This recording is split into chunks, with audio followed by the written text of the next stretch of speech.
Hello YouTube. In this video I will show you how to increase the diameter of the hole in a brick wall without a power tool. Tools: safety glasses, an old flat screwdriver and a hammer. With the screwdriver and the hammer, dig around the hole in a rotating direction.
Remove the soil and continue.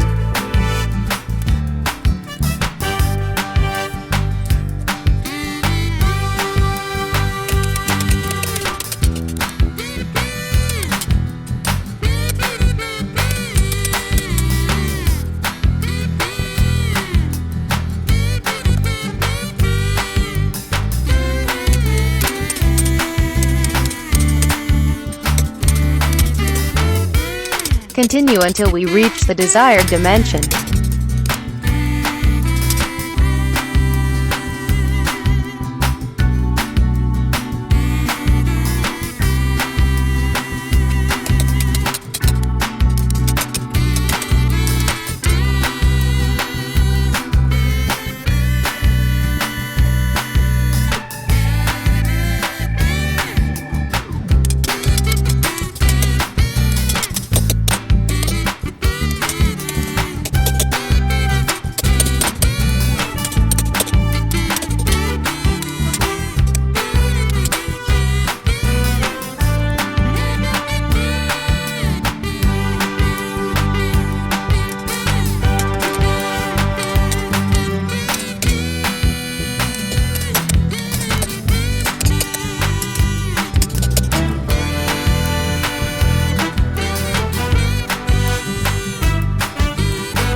Thank you for watching.